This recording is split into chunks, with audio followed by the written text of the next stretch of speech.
नमस्कार दोस्तों। आज का यह वीडियो अफ्रीका पार्ट 2 है। अफ्रीका पार्ट 1 का एक वीडियो मैं बना चुका हूं जिसमें मैंने अफ्रीका के संदर्भ में सामान्य जानकारियां आप लोगों को दी थी। आज अफ्रीका पार्ट 2 के अंतर्गत मैं अफ्रीका की जलवायु, अफ्रीका में पाए जाने वाले प्रमुख खनिज, अफ्रीका की जनसंख्या के संदर्भ में महत्वपूर्ण जानकारी आपको दूंगा। तो आइए चलते हैं। सबसे पहले अफ्रीका की जलवायु। तो ध्यान दीजिएगा, अफ्रीका के बीचों बीच से एक रेखा गुजरती है जिसे 0 डिग्री की रेखा कहा जाता है, और यह विश्व का एकमात्र महाद्वीप है जहां से तीनों महत्वपूर्ण अक्षांश रेखाएं गुजरती हैं। तो यह जो रेखा है यह है 0 डिग्री की अक्षांश रेखा। यह रेखा है 0 डिग्री की अक्षांश रेखा, जिसे विषुवत रेखा के नाम से भी जाना जाता है। 0 डिग्री की अक्षांश रेखा जिसे इक्वेटर के नाम से भी जाना जाता है। क्लियर है? इसके ऊपर में 23.5 डिग्री की अक्षांश रेखा है जिसे कर्क रेखा के नाम से जाना जा रहा है। कौन सी रेखा है यह? 23.5 डिग्री उत्तरी अक्षांश रेखा, जिसका नाम है कर्क रेखा। क्लियर है? यह विषुवत रेखा, और यह जो रेखा है 23.5 डिग्री की दक्षिणी अक्षांश रेखा, जिसे कहा जाता है मकर रेखा। 23.5 डिग्री साउथ, इसका नाम है क्या? मकर रेखा। तो आप देख सकते हैं कि अफ्रीका का अधिकांश भाग कर्क और मकर रेखा के बीच में, और जलवायु के क्रम में हम जानते हैं कि यह वह क्षेत्र है जो उष्णकटिबंध के नाम से जाना जाता है। तो अक्षांशीय आधार पर हम स्पष्ट रूप से देख सकते हैं कि अफ्रीका का अधिकांश भाग जो है वह उष्णकटिबंधीय प्रदेश में है। क्लियर है? यह 23.5, तो इसका अधिकांश भाग या मैक्सिमम कहां तक जा रहा है? 37 डिग्री नॉर्थ तक, और नीचे जा रहा है 34 डिग्री साउथ तक। तो इसका अधिकांश भाग जो है वह कहां है? उष्णकटिबंधीय प्रदेश में है।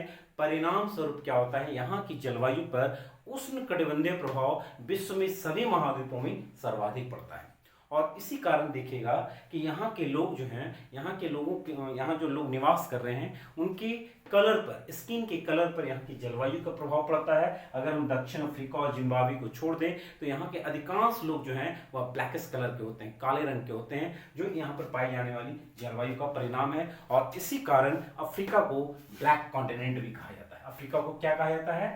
ब्लैक कॉन्टिनेंट, क्योंकि अधिकांश लोग यहाँ पर काले रंग के हैं। क्लियर है? तो यहां पर एक महत्वपूर्ण फैक्ट मेरे पास निकल कर आया कि यह ब्लैक कॉन्टिनेंट है, और इसी कारण, चूंकि इसका अधिकांश भाग उष्णकटिबंधीय प्रदेश में है, तो इसी कारण इस क्षेत्र में ही, इसी महाद्वीप पर विश्व का सबसे ऊंचे तापमान का क्षेत्र कौन सा है? लीबिया का अल अजीजा, जो इसी क्षेत्र में पाया जाता है। और यहां पर विश्व का सबसे अधिक तापमान इंकित किया गया है 59.9 डिग्री सेंटीग्रेड, जो अब तक का सबसे हाईएस्ट रिकॉर्ड टेम्परेचर है। क्लियर है? तो चूंकि अफ्रीका का अधिकांश भाग उष्णकटिबंधीय प्रदेश में पड़ रहा है, तो यहाँ की जलवायु पर भी उष्णकटिबंधीय विशेषताएं मुख्य रूप से दिखाई देती है। तो आइए हम समझते हैं फिगर के माध्यम से कि अफ्रीका में कौन कौन सी जलवायु पाई जाती है। तो चूंकि यह विषुवतरेखीय क्षेत्र है, तो विषुवतरेखीय क्षेत्र के आसपास के क्षेत्र में, मतलब यह क्षेत्र, यह भाग जो है, यहाँ पर विषुवतरेखीय जलवायु का सर्वाधिक प्रभाव पड़ता है। यह भाग जो है अफ्रीका में विषुवतरेखीय जलवायु पर सर्वाधिक प्रभाव पड़ रहा है, और इस जलवायु के प्रभाव के कारण क्या हो रहा है यहाँ पर कि यहाँ पर एक प्रमुख बेसिन का विकास हुआ है, जिसका नाम है कांगो बेसिन। विश्व में अमेजन बेसिन के बाद विश्व का दूसरा सबसे घने जंगलों का क्षेत्र है। यहाँ काफी ऊंचे ऊंचे पेड़ पाए जाते हैं, काफी घने जंगल हैं, और धरातल पर विविध प्रकार की प्रजाति के जानवर पाए जाते हैं। और इसलिए इस क्षेत्र को, खासकर इस क्षेत्र में एक महत्वपूर्ण देश है केनिया, तो कांगो, तो इस क्षेत्र में एक महत्वपूर्ण देश है कांगो, जिसको विश्व सफारी केंद्र के रूप में भी, या विश्व का चिड़ियाघर के नाम से भी जाना जाता है। तो यहाँ पर एक देश है कौन सा? कांगो, जिसको विश्व का चिड़ियाघर के नाम से भी जाना जाता है। जलवायु कितनी काफी अधिक बारिश होती है, इतने ऊंचे ऊंचे प्लांट के और जानवर के, इनकी विविधता इतनी अधिक है कि इसे विश्व का चिड़ियाघर के नाम से भी जाना जाता है। तो यह क्षेत्र जो है वह विषुवतरेखीय वर्षावन का क्षेत्र है। इसको अगर हम इंडेक्स अगर बना दें यहाँ पर, तो यह क्षेत्र बन जाएगा विषुवतरेखीय वर्षावन प्रदेश, जहां पर सदाबहार जंगल पाए जाते हैं, वृक्षों की ऊंचाई काफी अधिक होती है, वृक्षों की ऊंचाई काफी अधिक होती है, काफी घने जंगल पाए जाते हैं। और इस जलवायु की महत्वपूर्ण विशेषता आपको बता दें कि यह एक ऐसा जलवायु प्रदेश है जहां एक ही दिन में साल के सालों भर के मौसम के दर्शन दिखाई देते हैं। क्यों? क्योंकि यहाँ पर दिन में 2 बजे तक 1 बजे तक मूसलाधार गर्मी पड़ती है। 1 से 2 के बाद क्या होता है कि चूंकि मूसलाधार गर्मी पड़ती है तो यहाँ के सागर का जल जो है इवेपोरेट होकर के ऊपर जाता है और पुनः 4 बजे के बाद 4 बजे तक यह मूसलाधार बारिश करता है। 4 बजे के बाद जब आसमान बिल्कुल साफ हो गया तो बिल्कुल बसंत ऋतु का मौसम आ गया और यहाँ की रात्रि को ही जाड़े का मौसम कहा जाता है। तो विश्वतरीखीय वर्षा वन की महत्वपूर्ण विशेषता क्या है? घने वन, काफी घने वन, इतने घने वन होते हैं कि जमीन पर पैदल चलना मुश्किल होता है। वृक्षों की ऊंचाइयां काफी अधिक होती है, वृक्षों की लकड़ियां कठोर होती है। ठीक है, तो यहाँ पर यह है महत्वपूर्ण प्रदेश अफ्रीका का जिसको विश्वतरीखीय वर्षा वन के नाम से जानते हैं। अब क्या होता है कि जैसे ही विश्वतरेखा से उत्तर गए और विश्वतरेखा से दक्षिण गए तो क्या होता है कि टेम्परेचर जो है संवहनिक वर्षा का जो हो रहा है उसका प्रभाव कम हो जाता है और लेकिन इतना हो जाता है कि यहाँ पर घास के मैदान का विकास होता है। तो यहाँ से लेकर अगर हम चले आगे 15 डिग्री तक का क्षेत्र, 15 डिग्री तक का क्षेत्र में ये पूरा भाग 15 डिग्री तक के क्षेत्र में क्या होता है कि बारिश होती है लेकिन यहाँ की अपेक्षा कम होती है, जिसके कारण यहाँ पर लंबे एवं कड़े घास के मैदान का विकास हुआ है जिसको सवाना ग्रासलैंड के नाम से जाना जाता है।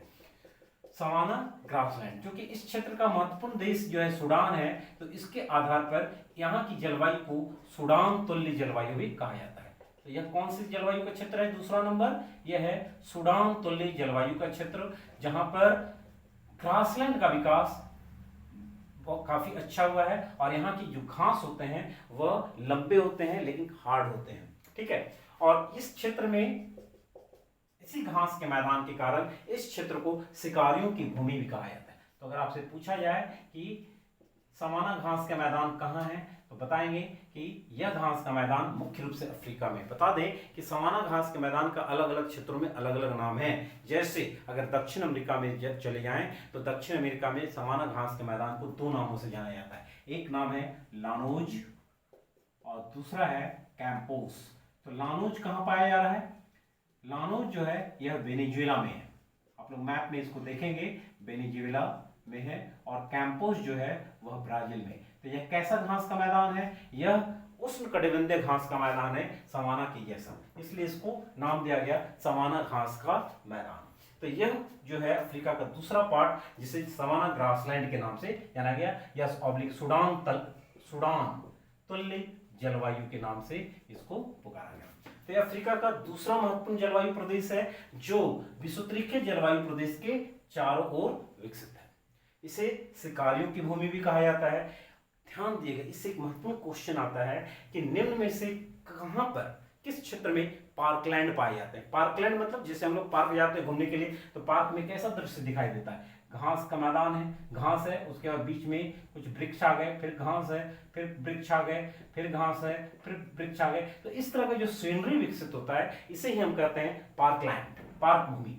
तो यह पार्क भूमि कहाँ की विशेषता है? सवाना घास के मैदान की। अगर आपसे क्वेश्चन पूछ दिया जाए कि पार्क भूमि किस देश की विशेषता है या कहाँ की विशेषता का बताएंगे? सवाना घास का मैदान जो अफ्रीका में है। क्लियर है? तो यह अफ्रीका की दूसरी महत्वपूर्ण जलवायु हो गई। यह हो गया 1 विश्वतरीखीय जलवायु, यह हो गया 2 सूडान या सवाना तुल्य जलवायु। अब देखिएगा कि सवाना घास के उत्तर और सवाना घास के दक्षिण दोनों में क्या होता है कि वर्षा की मात्रा काफी कम हो जाती है और इसके कारण इस क्षेत्र में उष्णकटिबंधीय मरुस्थल का विकास हुआ है। अगर हम इसके उत्तर में देखेंगे सवाना घास के उत्तर के मैदानी क्षेत्र में तो देखिएगा कि यहां पर डेजर्ट का विकास हुआ है और इस डेजर्ट का नाम क्या है? आप लोग सभी जानते हैं, विश्व का सबसे बड़ा उष्णकटिबंधीय मरुस्थल है जिसको नाम दिया गया है सहारा। तो यह है सहारा डेजर्ट, सहारा मरुभूमि। अर्थात यहां पर कैसी जलवायु पाई जा रही है? उष्णकटिबंधीय जलवायु। तो सवाना घास के मैदान के उत्तर और सवाना घास के मैदान के दक्षिण दो मरुस्थलों का विकास हुआ है। उत्तर में जो मरुस्थल है उसका नाम है सहारा, और दक्षिण में जो मरुस्थल है उसका क्या नाम है, उसका नाम है कालाहारी। तो अगर आपसे क्वेश्चन पूछा जाएगा कि कालाहारी मरुस्थल कहाँ है, तो अफ्रीका में। अफ्रीका में कहाँ पर, तो यहाँ पर एक देश बनता है जिसका नाम है बोत्सवाना। क्या नाम है, बोत्सवाना। इस देश का नाम है बोत्सवाना।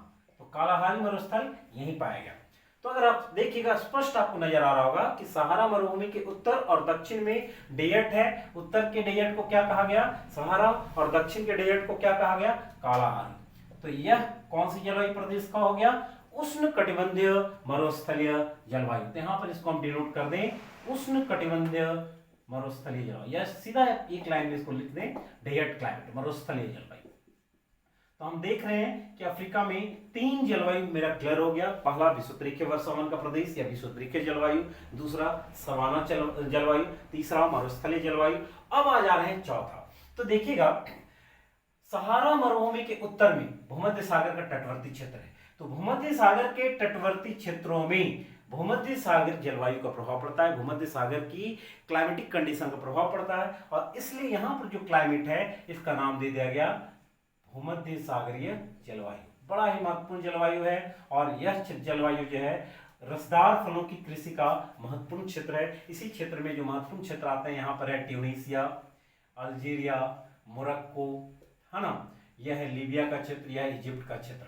तो ये जो डेजर्ट मरुस्थल भूमध्य सागरीय का कोस्टल एरिया है अफ्रीका का, उसे ही कहा गया भूमध्य सागरीय जलवायु का क्षेत्र। तो अगला हम लोग आ गए भूमध्य सागरीय जलवायु का क्षेत्र। अब यह भूमध्य सागरीय जलवायु अफ्रीका के एक क्षेत्र में नहीं बल्कि 2 क्षेत्र में। पहला भूमध्य सागर के तट पर, और दूसरा दक्षिण में केप प्रांत से लेकर यह भाग, यह दक्षिण में जो है इसको नाम दे दिया गया है डेजर्ट टाइप क्लाइमेट, सॉरी भूमध्य सागरीय जलवायु। और यहाँ का केप प्रांत जो है अफ्रीका का एक महत्वपूर्ण भूमध्य सागरीय जलवायु का क्षेत्र है। क्लियर है। अब आप लोग समझ लें कि चूंकि यहाँ पर जो उष्ण कटिबंधीय दशाएं पाई जा रही है, जिसके कारण यहाँ पर एक ग्रासलैंड बना जिसका नाम है उष्ण कटिबंधीय ग्रासलैंड, ठीक है। लेकिन अफ्रीका का यह जो क्षेत्र है, इसमें अगर हम आ जाएं, यह पूरा क्षेत्र जो है, ये देखेंगे ये पूरा एरिया जो है शीतोष्ण कटिबंधीय ग्रासलैंड का क्षेत्र है, जिसे वेल्ड के नाम से जाना जाता है। क्या नाम से जाना जाता है, वेल्ड ग्रासलैंड। अगर आपसे क्वेश्चन पूछा जाए वेल्ड ग्रासलैंड किस देश में है, तो पहला कॉन्टिनेंट तो हो गया अफ्रीका, लेकिन यहाँ पर एक देश की स्थिति है जिसका नाम है दक्षिण अफ्रीका। तो दक्षिण अफ्रीका में वेल्ड ग्रासलैंड है। तो यहाँ पर हम लोग नोट कर ले, पहला भूमध्य सागरीय जलवायु, अगला भूमध्य सागरीय जलवायु, और पांचवा जो जलवायु है यहाँ पर हम लोग नोट करेंगे इसको इस तरीके से, जिसको नाम दे दिया गया है शीतोष्ण temperate grassland, TEMPERAT, temperate grassland क्षेत्र, जिसको नाम दिया गया क्या, वेल्ड। एक महत्वपूर्ण क्षेत्र है। और अफ्रीका के पूर्वी तटीय क्षेत्र में जो जलवायु पाई जाती है इसका नाम है मानसूनी जलवायु, क्योंकि यहाँ पर मानसूनी हवाओं का प्रभाव पड़ता है। तो यह जो जलवायु का क्षेत्र है अफ्रीका का, यह है मानसूनी जलवायु का क्षेत्र। कौन सा जलवायु है, मानसूनी जलवायु का क्षेत्र। तो हम लोग देख सकते हैं कि अफ्रीका की जो जलवायु को हम लोग कितने भाग में बांटे हैं, 3 और 3 6 भाग में। कौन कौन, तो सबसे पहले हम लोग रिवीजन कर ले कि यह भाग जो है विषुववृत्तीय क्षेत्र का है, क्योंकि विषुववृत्तीय बीच से गुजर रही है। विषुववृत्तीय की चारों ओर जो जलवायु पाई जाती है उसको सूडान तुल्य जलवायु या सवाना तुल्य जलवायु के नाम से जाना जाता है, जहां पर वर्षा की मात्रा कम होने के कारण घने वृक्षों का तो विकास नहीं होता है, लेकिन वृक्ष जो होते हैं वो ग्रासलैंड के साथ में होते हैं। अतः यहाँ पर ग्रासलैंड की भूमि का विकास हुआ, जिसको सवाना ग्रासलैंड के नाम से जानते हैं। अब सवाना ग्रासलैंड के उत्तर में जो डेजर्ट है और सवाना घास के दक्षिण में डेजर्ट है। तो उत्तर के जो डेजर्ट का नाम दिया गया है सहारा मरुभूमि, जो विश्व का सबसे बड़ा डेजर्ट है, और दक्षिण में जो डेजर्ट है यह कालाहारी में विकसित हुआ है। अफ्रीका का एक देश है बोत्सवाना, वहां पर यह विकसित हुआ है जिसका नाम है कालाहारी। अब सहारा मरुभूमि के उत्तर में जो जलवायु पाई जा रही है भूमध्य सागर का तटवर्ती क्षेत्र है, वहां पर भूमध्य सागरीय जलवायु है, और यह भूमध्य सागरीय जलवायु का यह क्षेत्र है अफ्रीका का, दक्षिण अफ्रीका का भाग। तो अगर आपसे क्वेश्चन पूछा जाए कि अफ्रीका के किन दो क्षेत्रों में भूमध्य सागरीय जलवायु पाई जाती है, तो आप बताएंगे भूमध्य सागर का कोस्टल एरिया और दक्षिण अफ्रीका का केप प्रांत का क्षेत्र। यहां तक महत्वपूर्ण है। इसके बाद दक्षिण अफ्रीका का क्षेत्र जहां पर एक महत्वपूर्ण ग्रासलैंड है, वह ग्रासलैंड है टेम्परेट ग्रासलैंड, जिसको शीतोष्ण कटिबंधीय ग्रासलैंड के नाम से भी जाना जाता है, इसे वेल्ड के नाम से जाना जाता है। और लास्ट दक्षिण अफ्रीका में पूर्वी तटीय क्षेत्रों में जो जलवायु पाई जा रही है उसे मानसूनी जलवायु के क्षेत्र के नाम से जाना जाता है। तो एक महत्वपूर्ण है अफ्रीका की जलवायु का। आप इस फिगर के माध्यम से 2 बार से प्रैक्टिस करेंगे तो आराम से बता देंगे कि दक्षिण अफ्रीका के किन किन क्षेत्रों में कौन कौन सी जलवायु पाई जा रही है। क्लियर है। अब हम आते हैं दक्षिण अफ्रीका में पाए जाने वाले प्रमुख खनिज। तो ध्यान दीजिएगा अफ्रीका में पाए जाने वाले प्रमुख खनिज। तो ध्यान दीजिएगा कि अफ्रीका महाद्वीप जो है वह प्राचीनतम भूखंड का भाग है, काफी पुराना भूखंड है, पठारी भूभाग है, जिसके कारण यहाँ पर अनेक बहुमूल्य धात्विक खनिजें पाई जाती है। लेकिन ध्यान दीजिएगा कि अफ्रीका के अधिकांश देश अविकसित है, अभी तक उन्होंने अपना विकास पूरा, वहां के देश विकसित नहीं हो पाए, जिसके कारण वहां के मिनरल्स का उचित दोहन नहीं हो पा रहा है। साथ ही वहां पर जल विद्युत शक्ति का भी उचित विकास नहीं हुआ है, जिसके कारण वहां पर उद्योगों का विकास नहीं हुआ है, और उद्योगों के विकास के कम होने के कारण वहां के अधिकांश खनिज जो है वह अभी भूमि के नीचे दबे पड़े हैं। तो अब क्या है कि चूंकि इनका अधिकांश खनिज जो है अभी दबा पड़ा है, भूमि के नीचे दबा पड़ा है, जबकि अन्य महाद्वीपों का अधिकांश खनिजों का दोहन हो चुका है। अतः क्वेश्चन अगर आपसे पूछा जाए कि निम्न में से किस महाद्वीप को कॉन्टिनेंट ऑफ द फ्यूचर, भविष्य का महाद्वीप कहा जाता है, तो आप क्या कहेंगे? अफ्रीका को कहा जाता है। क्यों? क्योंकि इसके अधिकांश, भले वह अविकसित, उसके विकसित न होने के कारण हो, लेकिन इसके अधिकांश खनिज अभी तक इसके धरातल पर भरे पड़े हुए हैं, और फ्यूचर में जब डेवलपमेंट होगा तो इस कॉन्टिनेंट का विकास सबसे अधिक होगा, इसलिए इसे नाम दिया गया भविष्य का महाद्वीप। अब अगर आपसे क्वेश्चन पूछा जाए कि इस देश में प्रमुख खनिज के रूप में कौन कौन से खनिज पाए जाते हैं, तो पहला खनिज जो सबसे महत्वपूर्ण है इस क्षेत्र में, अफ्रीका में, वह है हीरा, डायमंड। हालांकि डायमंड का विश्व का सबसे बड़ा उत्पादक रूस है, लेकिन इसके बाद दक्षिण अफ्रीका के 2 देशों का महत्वपूर्ण योगदान है, एक है बोत्सवाना और दूसरा है दक्षिण अफ्रीका। तो बोत्सवाना और दक्षिण अफ्रीका में हीरा बड़े पैमाने पर पाया जाता है। और इवन आपको बता दें कि दक्षिण अफ्रीका के प्रिटोरिया में एक माइंस है जिसका नाम है प्रीमियर माइंस, प्रीमियर खान। वहां से अब तक का विश्व का सबसे बड़ा डायमंड निकला है जिसका नाम है कुलिनान हीरा, जिसको उस हीरे का नाम कुलिनान के नाम पर, जो उनको खोजने वाले थे उन्हीं के नाम पर रखा गया कुलिनान हीरा। वह कहां से निकला है? दक्षिण अफ्रीका की प्रिटोरिया खान से, प्रीमियर खान से, जो प्रिटोरिया में है। ठीक है। तो दक्षिण अफ्रीका जो है और बोत्सवाना जो है हीरा उत्पादन में महत्वपूर्ण स्थान रखता है। यह महत्वपूर्ण खनिज है दक्षिण अफ्रीका का। अफ्रीका का दूसरा महत्वपूर्ण खनिज है सोना, और यह सोना भी मुख्य रूप से दक्षिण अफ्रीका में ही पाया जाता है। दक्षिण अफ्रीका का विट वाटर्स रैंड, ध्यान दीजिएगा, दक्षिण अफ्रीका का विट वाटर्स रैंड महत्वपूर्ण सोना उत्पादक क्षेत्र है। और यहाँ के जोहान्सबर्ग, दक्षिण अफ्रीका के जोहान्सबर्ग को सोने के अत्यधिक उत्पादन क्षेत्र होने के कारण, यह जोहान्सबर्ग में ही विटवाटरलैंड है। ठीक है। तो जोहान्सबर्ग जो शहर है उसको विश्व का गोल्ड कैपिटल के नाम से भी जाना जाता है। तो अगर आपसे क्वेश्चन पूछा जाएगा कि विश्व का गोल्ड कैपिटल किसे कहा जाता है, तो आप बताएंगे जोहान्सबर्ग। वो कहाँ है? दक्षिण अफ्रीका में। इसके अलावा दक्षिण अफ्रीका में क्रोमियम का भी उत्पादन बड़े पैमाने पर होता है। दक्षिण अफ्रीका में कोबाल्ट का उत्पादन, कोबाल्ट एक महत्वपूर्ण खनिज है जो इस क्षेत्र में, कांगो क्षेत्र में, जायरे में होता है। इसके अलावा तांबा के लिए जायरे का कटंगा प्रदेश सबसे महत्वपूर्ण है। जायरे का कटंगा में बड़े पैमाने पर तांबा का उत्पादन होता है। उसके अलावा बॉक्साइट जो होता है यह गिनी के कोस्टल एरिया पर, गिनी की खाड़ी के तट पर बॉक्साइट का उत्पादन होता है। मोरक्को, यह मोरक्को का क्षेत्र है, यह रॉक फॉस्फेट के उत्पादन के लिए प्रसिद्ध है। मोरक्को का क्षेत्र जो है वह रॉक फॉस्फेट के उत्पादन के लिए महत्वपूर्ण है। इसके अलावा दक्षिण अफ्रीका में सबसे अधिक अगर कोयला का उत्पादन होता है तो वह दक्षिण अफ्रीका में होता है। अफ्रीका में सबसे अधिक कोयला का उत्पादन होता है तो वह दक्षिण अफ्रीका में होता है। आपको मालूम होना चाहिए कि जब हमारे यहाँ रेलवे का विकास नहीं हुआ था, जो कलकत्ता से मुंबई को जोड़ता था, तो रेलवे का जब विकास नहीं हुआ था तो हमारे यहाँ कोयले का आयात दक्षिण अफ्रीका के नैटाल, यहाँ एक प्रांत है नैटाल से मंगाया जाता था हमारे यहाँ कोयला। लेकिन इसके बाद दक्षिण अफ्रीका में जो खनिज संसाधन है, खनिज संसाधनों के दृष्टिकोण से यह बहुत बड़ा ही महत्वपूर्ण है।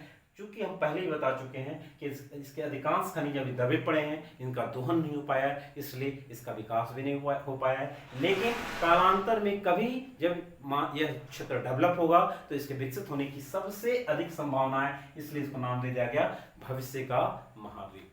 तो खनिज संसाधन का टॉपिक भी हम कर लिए कि दक्षिण अफ्रीका में कहाँ कहाँ कौन कौन से खनिज पाए जाते हैं। जैसे अगर आपसे पूछा जाए हीरा कहाँ पाया जाता है तो आप क्या बताएंगे, बोत्सवाना और कांगो में, बोत्सवाना में, उसके अलावा दक्षिण अफ्रीका में और कांगो में। इसके अलावा सोना कहाँ पाया जा रहा है, दक्षिण अफ्रीका। दक्षिण अफ्रीका में कहाँ पर, विटवाटरस्लैंड, जोहान्सबर्ग को गोल्ड कैपिटल के नाम से भी जाना जाता है। क्रोमियम कहाँ है, दक्षिण अफ्रीका में। कोबाल्ट कहाँ है, जायरे में है। तांबा कहाँ है, जायरे का कटंगा प्रदेश। बॉक्साइट कहाँ है, गिनी में है। रॉक फास्फेट कहाँ उत्पादन होता है, मोरक्को में होता है। कोयला कहाँ से निकलता है, तो वह दक्षिण अफ्रीका से होता है। तो ये महत्वपूर्ण है, दक्षिण अफ्रीका के महत्वपूर्ण खनिज जो आपकी जीएस पॉइंट ऑफ व्यू से इंपॉर्टेंट है।